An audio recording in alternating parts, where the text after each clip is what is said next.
नमस्कार, भटकंती चॅनलमध्ये आपले स्वागत आहे।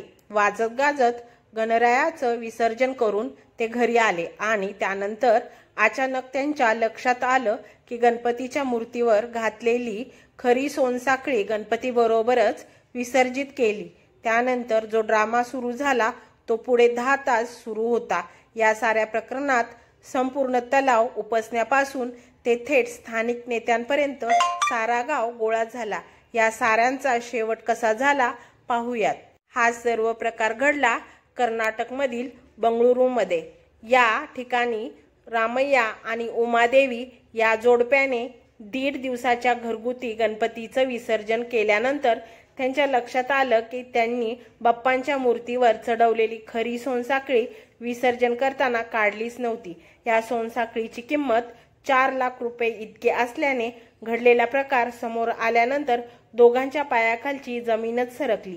ही सोनसाखळी शोधण्यासाठी तब्बल 10,000 लिटर पाणी उपसण्यात आले। तसेच 300 गणेश मूर्तींचं विसर्जन केलेल्या तलावामधील गाळ शोधून काढण्यासाठी अगदी माणसे नेमली। हा प्रकार नक्की कुठे घडला तर विजयनगरमधील दहशरहाली सर्कल येथे हा प्रकार घडल्याचे वृत्त आहे। हा सारा प्रकार 1.5 दिवसाच्या गणपती विसर्जनाच्या वेळी घडला आणि ही सोनसाखळी विसर्जन घाटावर काम करणाऱ्या एका मुलाने केलेल्या मार्गदर्शनामुळे अनेकांच्या मदतीने दुसऱ्या दिवशी सकाळी सापडली।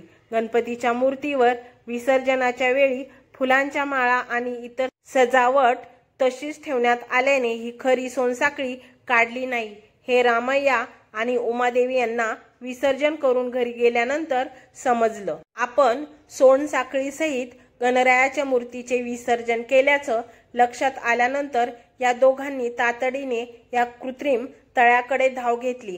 गणेश मूर्तीचं विसर्जन करणाऱ्या मुलाने मूर्तीच्या गळ्यात सोनसाखळी पाहिली होती, मात्र ती नकली असेल म्हणून ठेवली आहे असं वाटून त्याने मूर्तीचे विसर्जन केले। या संदर्भात आपण एकदा विसर्जनाआधी विचारपूस करायला हवी होती असं या तरुणांनी सारा प्रकार लक्षात आल्यानंतर म्हटले। तातडीने स्थानिक आमदार यांनाही कळवण्यात आले। आमदारांनी सोनसाखळी शोधण्यासाठी मदतीला 10 माणसं पाठवली। 10 तास चिखल पाण्यात शोध घेतल्यानंतर अखेर ही सोनसाखळी सापडली आणि या दोघांचा जीव भांड्यात पडला। या जोडप्याला त्यांची हरवलेली सोनसाखळी परत मिळाल्याने इतरांनीही समाधान व्यक्त केले।